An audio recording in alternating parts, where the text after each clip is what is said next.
Hello everyone, आज हामी कहाँ जाँदैछौँ हो आज हामी हाम्रो गाउँबाट तल खोलामा माछा मार्न जाँदैछौँ। कति केजी मार्ने भन त? 10-12 केजी जति मार्नुपर्छ आज। कतिजना छौँ हामी? 7 जना। 7 जना 12 केजी माछा मतलब एकजनालाई 1 केजी 700-800 ग्राम। यो बाटो माछा मार्न जाने बेलामा हाम्रो गाउँका केही घरहरू यहाँ पनि छन्, जसलाई हामी के भन्छौँ? सल्लेरी। त्यो त्यहाँनिर एउटा डाँडा छ, पछि देखाउँछौँ, त्यसलाई सल्लेरी डाँडा भन्छन्। अघि हामीले सल्लेरी डाँडा देखाउँछु भनेको थियौँ, त्यो डाँडा यो नै हो। यहाँबाट 4G चल्छ। उतातिर खोला छ माछा मार्न जानेवाला, यता अगाडि एउटा सुन्दर झरना छ, यताबाट पनि त्यही खोला बगेर आउँछ यताबाट। त्यहाँनिर हाम्रो पुरानो पावर हाउस छ तलनिर, जहाँनिर त्यहाँ एउटा पुल देखिरहेको छ, त्यहाँनिर पावर हाउस छ बिजुलीको। अहिले राष्ट्रिय लाइन आएको कारणले गर्दा त्यो पावर हाउस बन्द अवस्थामा छ। पहिला हामी त्यहाँकै बिजुली युज गर्थ्यौँ गाउँमा। गाउँ चाहिँ त्यो देखिरहेको स्कुल नेरै छ ठ्याक्कै। सामान्य सदस्यहरू थपिँदैछन्। एकजना युवराज बाजे थपिएका छन्। हाम्रो गाउँतिर यस्तो पनि हुन्छ भने त्यो झरना लास्टै मनमोहक देखिन्छ गाउँबाट। हामी माछा मार्न चाहिँ त्यहाँ खोलामा जानेवाला छौँ। तल त्यहाँ नेपालमा मात्रै पाउने असला माछा पाउँछ त्यहाँ हाम्रो गाउँमा। फाइनल्ली गाइज, अब हामी हाम्रो माछा मार्ने ठाउँमा पुगिसकेका छौँ। हामी यहाँनिर माछा मार्नेछौँ। एउटा तल माछा हेर्न गएको छौँ। यो पानीलाई यता हुँदै उतातिर तल फाल्नेवाला छन्। अनि माछा मार्नेछौँ। कसलाई?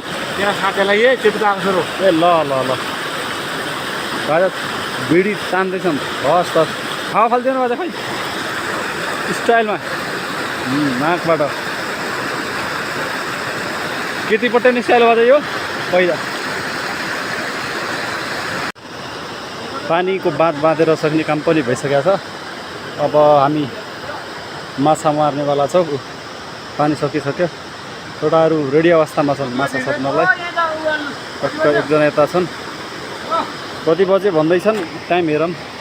अहिले 2:15 सागर। 2:15। हामीसँग टाइम छ टन्न। बेलुका 4 बजीसम्म माछा मार्नलाई। अब केटाहरू छोप्नलाई रेडी भइसकेका छन् माछा।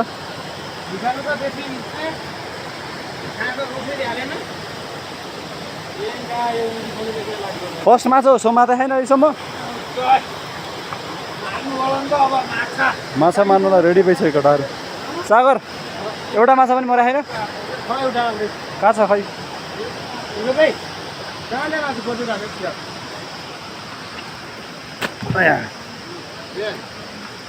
एउटा माछा, सुरुको माछा। हाम्रोमा अलिक सानो सानो नै माछा हुन्छन्, तर मिठो हुन्छ। खोला पनि सानो छ नि त।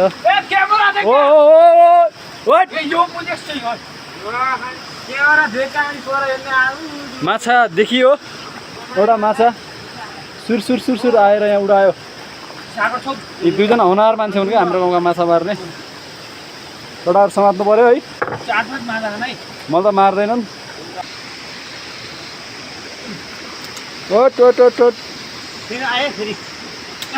एउटा माछा मऱ्यो। ल बाजे बाजे ऊ त्यहाँ ठुलो छ माछा, ठुलो छ माटो। ल बाजेले यहाँ पनि मार्यो। ओ ल माछाको हान त खै। ल त्यो माछालाई हामी धेरै दुःख दिँदैनौँ। चट्टा हान्ने सट्टा हो, एक हातले। ओहो हो ल हानिदिनु पऱ्यो ढुङ्गामा। दुध निकाल्दो रहेछ त। ओए माछा यहाँनिर माथि उक्लिनु लाग्थ्यो यार। तल छ सर। ए माछा फर्किएन हुन्न एउटा।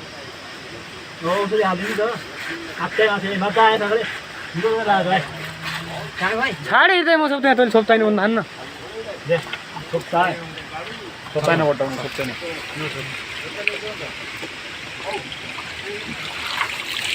औषधि हाल्यो खासमा खासमा हाल्दैन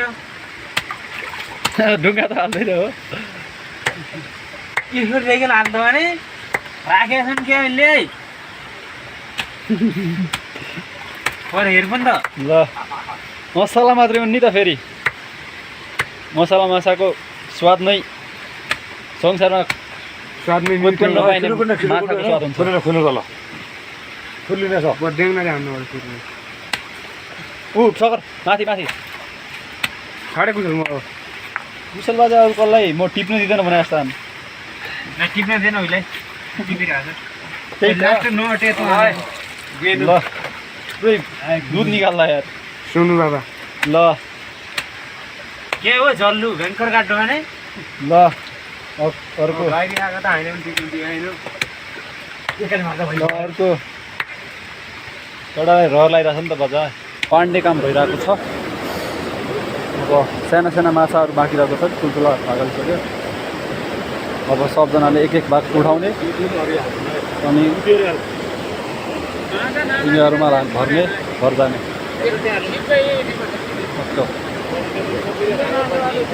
फाइनल्ली माछा पनि भाग लगाइसकेको छ मेरो भाग कुन हो छै मेरो भाग त यो भाइ यो चाहिँ मेरो भागमा परेको छ भने छोटाहरू भागमा यो छ अब हामी घरतिर जाँदैछौँ भोक पनि लगाइसकेको छ होइन अब छोटाहरूलाई घरतिर फर्क्यौँ हामी घरतिर बनाउने सागरलाई कति भोक लागेको छ भन् त हो भन्न कुरै नहर रहेन तेरो टाउकोमा त्यो पात अघिदेखिको छ यार ल भाइ आजको ब्लग यही अन्त्य गर्दछौँ धन्यवाद